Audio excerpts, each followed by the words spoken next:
നമുക്കിനി ഇതിലെ 20ാമത്തെ ക്വസ്റ്റ്യൻ ഒന്ന് ചെയ്ത് നോക്കാം. ക്വസ്റ്റ്യൻ്റെ തുടക്കത്തിലേക്ക് കാണാനുള്ളത് ഒരു ഡയഗണൽ മെട്രിക്സ് ആണ്. All the entries in upper triangle and lower triangle are 0.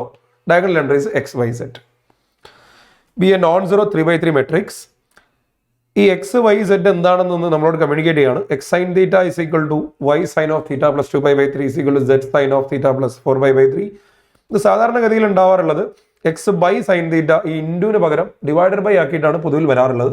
അപ്പോൾ നമ്മളൊരു ഈക്വൽ ടു ലാംഡ കൊടുക്കുമ്പോൾ x is equal to lambda sine theta, y is equal to lambda sine of theta plus 2π/3 അങ്ങനെ വരും. അപ്പോൾ പെട്ടെന്ന് തന്നെ x plus y plus z equal to 0 എന്ന് നമുക്ക് പറയാൻ പറ്റും. ഇങ്ങനെയാണ് പൊതുവിൽ ഈ ക്വസ്റ്റ്യൻ ഉണ്ടാവാറുള്ളത്. Yes, for a square matrix M let the trace M denotes the sum of all diagonal entries. നമുക്ക് അറിയാവുന്നതാണ്. ഇനി ആർക്കെങ്കിലും ട്രേസ് എന്താണെന്ന് അറിയാത്തുണ്ടെങ്കിൽ ക്വസ്റ്റ്യൻ ചോദിക്കുന്ന ആൾ നിങ്ങളിന്ന് ഹെൽപ്പ് ചെയ്തതാണ്. ദെൻ എമംഗ് ദി സ്റ്റേറ്റ്മെന്റ്സ്, 2 സ്റ്റേറ്റ്മെന്റുകൾ തന്നിട്ടുണ്ട്. Trace of R equal to 0 and trace of adj R is equal to 0. ഇതാണല്ലോ ആർ. നമ്മൾ ആദ്യം തന്നെ മനസ്സിലാക്കേണ്ട കാര്യം x sine theta is equal to y sine of theta plus 2π/3 is equal to z sin of theta plus 4π/3.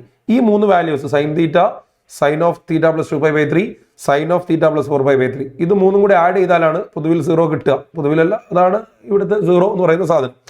അപ്പോൾ ഇതിനെ നമ്മളൊരു lambda എന്ന് കൊടുക്കുകയാണെങ്കിൽ 1/x is equal to sine theta divided by lambda, y is equal to 1/y is equal to sin of theta plus 2π/3 by lambda, 1/z is equal to sin of theta plus 4π/3 by lambda. ഇത് complex നമ്പേഴ്സിലെ 1 omega omega square തന്നെയാണ്. അതിന്റെ imaginary പാർട്ടുകളാണ് sign.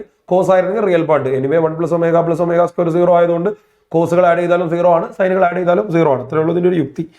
അപ്പോൾ ഇവിടെ നമുക്ക് ഉറപ്പിച്ച് പറയാം 1/x plus 1/y plus 1/z equal to 0 ആണ്.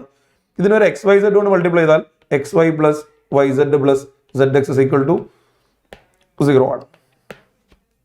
ഇത് രണ്ടുമാണ് നമുക്ക് ഇവിടെ പറയാവുന്ന കാര്യങ്ങൾ.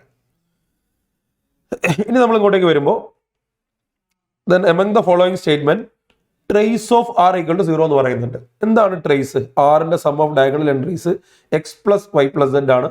അതൊരിക്കലും ഇവിടെ 0 ആവില്ല. x plus y plus z ആണ് 0. പക്ഷെ നമുക്ക് കിട്ടുന്നത് xy 1/x plus 1/y plus 1/z equal to 0 എന്നാണ്. അപ്പോൾ ഈ സ്റ്റേറ്റ്മെന്റ് 1ന് കാര്യമായ എന്തോ കുഴപ്പമുണ്ട്. സ്റ്റേറ്റ്മെന്റ് 2 എന്താണ് പറയുന്നത്? വായിച്ചു നോക്കാം. Trace of adj A. 2 തവണ അഡ്ജ് എടുക്കുമ്പോൾ എന്താണ് റിസൾട്ട് നമുക്ക് അറിയണം. അഡ്ജ് ആർ എന്ന് പറയുന്നത് det R raise to n-2 times R ആണ്. ഇപ്പോൾ ആറിന്റെ ടേമിൽ ഞാൻ ഇവിടെ ആർ ആയതുകൊണ്ട് അങ്ങനെ പറഞ്ഞു എന്നുള്ളത്. നമ്മൾ ക്ലാസ്സിലൊക്കെ ഫോർമുല ലിസ്റ്റ് ആയിട്ട് എഴുതി പഠിക്കുന്നതാണ്. Adj A equal to det A raise to n-2 A. ഇപ്പോൾ ഓപ്ഷൻ 1 എന്തായാലും തെറ്റാണ്. കാര്യം ഇവിടെ reciprocals 1/x plus 1/y plus 1/z ആണ് 0. ആ കാരണം കൊണ്ട് തന്നെ x plus y plus z ഒരിക്കലും ഇവിടെ 0 ആവുന്നില്ല.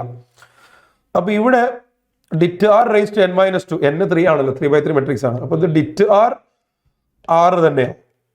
ഡിറ്റ് ആർ എന്ന് പറയുന്നത് ഒരു ഡയഗണൽ മെട്രിക്സിന്റെ ഡിറ്റർമിനന്റ് കണ്ടുപിടിക്കാൻ product of the diagonal entries എടുത്താൽ മതി. അപ്പോൾ അത് xyz ആണ് into R, xyz times R. അപ്പോൾ ഇതിന്റെ trace of adj R is equal to xyz into x plus y plus z ആണ്. This also can never be 0. അങ്ങനെ xyz 0 ആവുന്നുണ്ടെങ്കിൽ ഇതിൽ എക്സോ വൈയോ സെഡോ ഏതെങ്കിലുമൊക്കെ 0 ആവുകയാണല്ലോ വേണ്ടത്. അപ്പോൾ ഇവിടെ തുടർന്ന് പറയുന്നത് R has exactly 1 non zero entry എന്നാണ് പറയുന്നത്. അങ്ങനെ ഒരു നിർബന്ധമില്ല. ഈ xyz into x plus y plus z 0 ആവുകയാണെങ്കിൽ, 0 ആവാനുള്ള കണ്ടീഷനെ പറ്റിയാണ് പറയുന്നത്. 0 ആവുകയാണെങ്കിൽ x 0 ആയാൽ മതി. അപ്പോൾ വൈയും സെഡും നോൺ സീറോ ഉണ്ട്, 2 ആവാം. y ആണ് 0 എങ്കിൽ സെഡും എക്സും നോൺ സീറോ ആവാം. അപ്പോൾ എക്സാക്ട്ലി 1 നോൺ സീറോ എൻട്രി എന്ന് പറയുന്നത് അങ്ങനെ ഒരു നിർബന്ധമുള്ള കാര്യമില്ല. അതുകൊണ്ട് സ്റ്റേറ്റ്മെന്റ് 2 ഇവിടെ ശരിയാണെന്ന് ഉറപ്പിച്ച് പറയാൻ കഴിയില്ല. That is also wrong. അപ്പോൾ ഏതാണ് ഇവിടുത്തെ ഓപ്ഷൻ വരിക? Both statement 1 and statement 2 are true. രണ്ടും തെറ്റാണ്. neither one yes, that is correct. Option 2 is the perfect choice here. ഇതേ ക്വസ്റ്റ്യൻ തന്നെ x by sin theta y by അങ്ങനെ വരുവാണെങ്കിൽ ഇവിടെ trace of r equal to 0 എന്ന് പറയുന്ന ഫസ്റ്റ് ഓപ്ഷൻ കറക്റ്റ് ആയേനെ. പക്ഷെ ആ ഡിവിഷൻ പകരം ഇവിടെ മൾട്ടിപ്ലിക്കേഷൻ വേർഷൻ ആണ് നമുക്ക് ഇവിടെ തന്നത്.